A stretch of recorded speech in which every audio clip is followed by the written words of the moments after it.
قوم عوام کو سمجھاتے سمجھاتے کہ شادی کو آسان کرو، طلاق کو مشکل کرو۔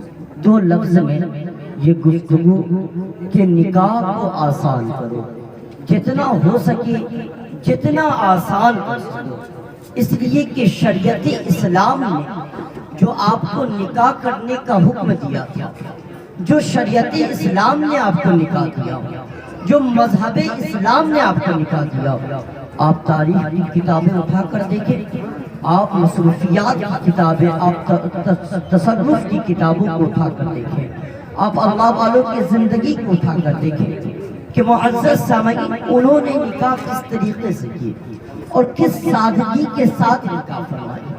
لیکن آج ہم نے نکاح کو دن پر دن مشکل بناتے ہوئے جا رہے ہیں۔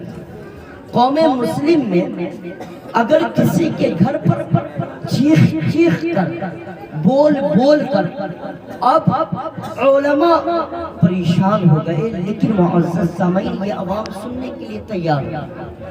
ہم اول وقت سے یہ کہہ رہے ہیں کہ نکاح کو آسان کرو، طلاق کو مشکل کرو، اس لیے کہ آج 40 سال 35 سال ہونے کے باوجود بیٹیاں سسک رہی ہیں۔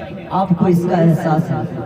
آپ کو تو لوگوں کو دکھانا ہے کہ ہم ولیمے کی دعوت کر رہے ہیں، تم آنا، ہم اتنے کا پنڈال کیے ہیں، تم بھی آنا، ہم نے اتنا اہتمام کیا، سب لوگ دیکھیں گے، لوگ دیکھیں گے، اچھا کہیں گے، تعریف کریں گے، توصیف کریں گے۔ قوم مسلم میں آپ سے پوچھنا چاہتا ہوں کہ کیا اللہ تبارک و تعالی نے آپ کو اسی لیے پیدا کیا؟ کیا آپ اس دنیا میں اسی لیے آئے کہ اپنے نام و نمود کے لیے، اپنی واہواہی کے لیے؟ اللہ ماشاءاللہ سب کی بات نہیں کرتا، لیکن معزز سامعین جو استطاعت کے قابل ہے، اللہ تبارک و تعالی نے جنہیں مال ثروت عطا کیا، معزز سامعین وہ اس طریقے سے نکاح فرماتے ہیں کہ غریب اس پر عش عش کرتا ہے، غریب دیکھتا ہے تو اسے اس بات کی کمزوری اور معزز سامعین اسے یہ بات سوچنے پر مجبور کر دیتی ہے کہ کاش میں بھی مالدار ہوتا تو اس طریقے سے اپنے بیٹی کی شادی کرتا۔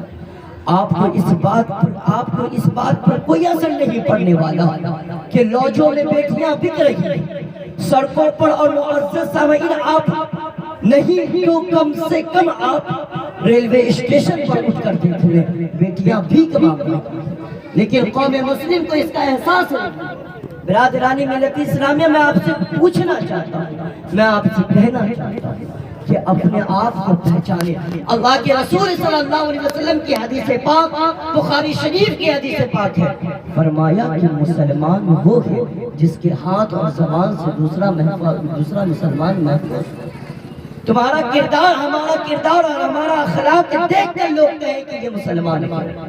لیکن آج ہم نے نکاح کو اتنا طول بنا دیا کہ اگر گھر میں کسی غریب کے گھر پر اگر بیٹیاں پیدا ہوتی ہیں تو اس وقت سے وہ غریب سوچنے لگتا ہے، اس بات پر مجبور ہو جاتا ہے کہ ہم اپنی بیٹی کی پرورش کیسے کریں گے، اس کو پڑھائیں گے کیسے۔ ایک تو پڑھانے کا خرچہ، اس پہ سے معزز سامعین اس کی پرورش کا خرچہ، اور اس کے بعد سے معزز سامعین اس کے نکاح کے بعد اس کے جہیز کا خرچہ، اس کے بعد سے پوری عوام جو معاشرے کے لوگ ہیں اگر بھولے نہ بھٹکے، اگر کسی کو نہیں پوچھا، اگر نہیں دعوت میں مدعو کیا تو لوگ کل ہو کے ان کو خود ٹوک دیتے ہیں، ارے استطاعت نہیں تھی، نہیں پوچھے۔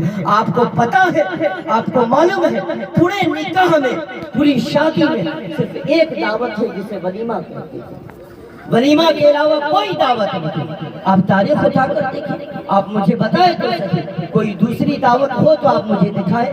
ہم لوگوں نے بھی 10 سال پڑھا تھا، لیکن معزز سامعین آج ہمارے سماج میں اس قدر خرافات بڑھ گئی ہے، اس قدر خرافات بڑھ گئی ہے کہ بیان کرنے سے باہر ہے۔ 10 دن پہلے وہ عورتیں اور معزز سامعین سب لوگ اکٹھا ہو کر گانا کا ایک عجب رواج چل گیا ہے۔ میں آپ سے پوچھنا چاہتا ہوں کہ نکاح تو ایک عظیم عبادت ہے، ایک عظیم عبادت، ایک عظیم عبادت ہے.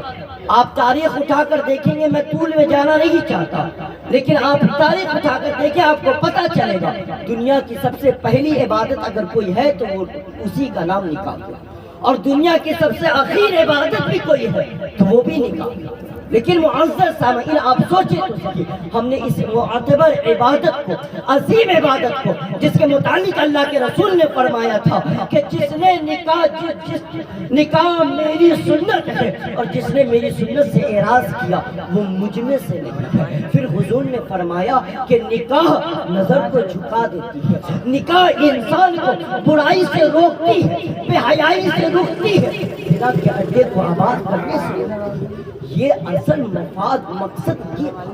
لیکن معزز سامعین آپ سوچیں تو صحیح، 10 دن پہلے جس عبادت میں خرافات اور گانے بجیں گے اس میں برکتیں کہاں سے آئی تھی؟ برادران ملت اسلامیہ آج لوگ ایک گھنٹہ 2 گھنٹہ محفل کراتے ہیں، اس کے بعد سے پورے رات پورے دن آپ سوچیں تو صحیح، ایسی بابرکت اور ایسی مجلس میں جب اس طریقے کا کاروبار کیا جائے گا تو پھر اس میں برکتیں کہاں سے آئیں گی؟ معزز سامعین یہ تلخ جملہ ہے، لیکن معزز سامعین عربی کا بہت ہی معقولہ، یہ معقول بڑا مشہور ہے کہ المر حق، کہ حق بات کڑوی لگتی ہے. برادران ملت اسلامیہ حق بات کڑوی لگتی ہے، لیکن میں آپ کو کہنا چاہتا ہوں کہ آپ اپنے آپ کو پہچانیں کہ اللہ نے ہمیں کیوں پیدا کیا.